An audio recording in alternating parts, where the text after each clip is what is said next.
Hello, welcome to this very quick video. All I'm going to be doing with you today is I'm going to talk you through some of my best guesses about what might come up in the upcoming Edexcel GCSE History exam looking at medicine through time. I'm going to talk you through my process quickly, but whatever we do, let's not call this a prediction. This is a best guess about what might be coming up in that exam. If you're interested, here you are.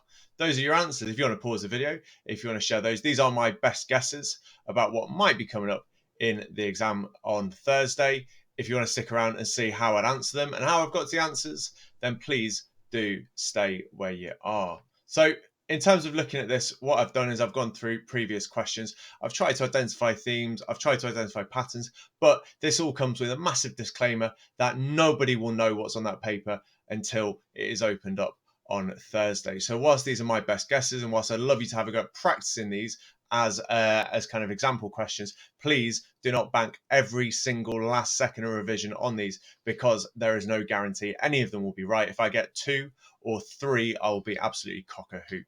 I've been looking at a few different things. I've been looking at eras. I've been looking at question focuses. I'm going to have a look at each question type in turn. We're going to talk about what kind of questions might be coming up, and we're going to look at how we could go about answering them as well. So let's get into it. Question number 1 then is going to ask you to describe 2 features. I've had a little look at some of the previous questions. I've no idea what's going to come up with this one. It's almost impossible to say. I had a guess maybe mobile x-ray units, maybe plastic surgery, maybe the work of the first aid nursing yeomanry. If it was the first of these, what would I be talking about? Well, you need to identify a feature. You need to back it with a bit of information. So a feature of mobile x-ray units might be that they're used to diagnose. Your supporting information would be that they could spot fragments of shell and bullets. If you get a question on plastic surgery, well, what might you be able to say? A feature would be that new operations were developed. For your information, you might talk about how these were developed by leading surgeons such as Harold Giles. For the first aid nursing yeomanry, that's where I'm banking my money on if I had to. Describe 2 features of first aid nursing yeomanry. Your feature could be that it's made up of volunteers. Bit of information: drove ambulances and moved supplies. The next 2 questions are source based. These are literally impossible to say. I mean, the others are close to impossible. I'm just giving it my best shot. I'm not going to have a prediction about that. I'll move on to the main body, which looks at medicine in Britain 1250 to present. So the first question is explain one way. I've had a couple of guesses about what kinds of things I think could come up. So one of these is explain one way in which treatments in the years 1250 to 1500 were different from treatments 1500 to 1700. It doesn't seem like they've asked about treatments on this one for quite a while. If it was this question that I was answering, what would I say? Have I got my notes page in front of me? Somewhere. What would I say in response to this one? Well, treatments 1250 to 1500. I might talk about religious treatments. I might talk about, as part of that, pilgrimage. So touching relics, offerings in shrines during pilgrimages, something like that. You need to explain the difference. So what would I say? I'd say, well, it's less religious, less focus on the supernatural. And then I'd give my supporting detail 1500, 1700. I might talk about the new idea of transference, back up with a bit of information, talking about the idea about how you can, transfer boils, diseases by rubbing them onto other objects like onions. Here's another guess then. Explain one way in which government responses to disease in the 17th century were different to responses in the 19th century. So if I had this question, I'd be thinking, what did the government do to respond to disease in the 17th century? Well, I could talk about quarantine as part of the Great Plague. Bit of information on that. That was the sound of me dropping my microphone. 40 days of quarantine during the Great Plague. How does it differ? Well, in the 19th century, we see more actions trying to prevent disease, kind of really stopping it and not just limiting its spread. What would I talk about as part of that? Well, I might talk about the Public Health Act that was brought in, leading to cleaner streets, food standards. That was brought in 1875. Next question type. This is everybody's favourite question type. You have to answer it on this paper. You have to answer it on paper 2 and on paper 3 as well, and explain why. I looked at this in quite a lot of detail. This This seems to be my best guess. I've made this a bit awkward for you as well. I've no idea what the time frame will be, but it could look something like this. Explain why understanding around the cause of illness and disease showed little progress. And then I've made the question a bit awkward here. I've said 1250 to 1600. They like to do that sometimes. So that would be the whole of the medieval and part of the Renaissance era as well.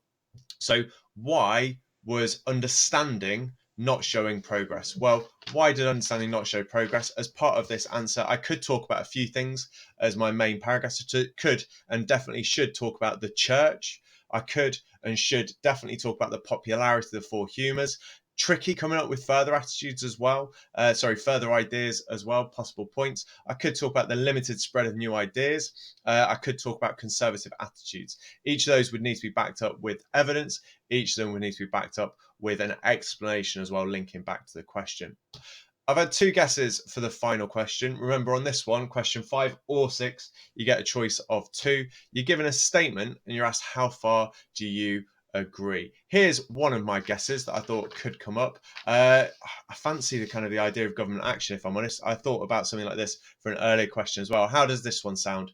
In the years 1700 to 1900, government action has been the greatest factor in preventing illness and disease. I thought this would be quite a nice question. I thought this is the kind of thing which would fit some of the patterns of question types which have come up recently. So on the one hand, yes, government action has helped to prevent illness and disease. You could talk about the Public Health Act of 1848 and 1875. You could talk about the sewer system as well, which was introduced by Joseph Basil Jett in 1875.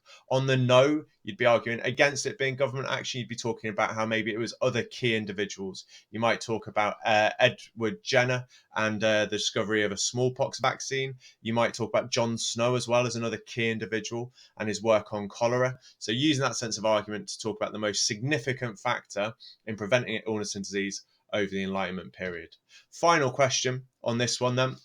The modern era and treatment, that seems to be a gap that hasn't come up. So I thought a question like this could appear. Again, a significance question. The greatest development in treating disease in the 20th century was the discovery of penicillin. I mean, it wouldn't really matter what factor they gave. You'd have to suggest a few different factors that could have been the greatest development in treating disease. So one argument could be penicillin and its discovery in 1928.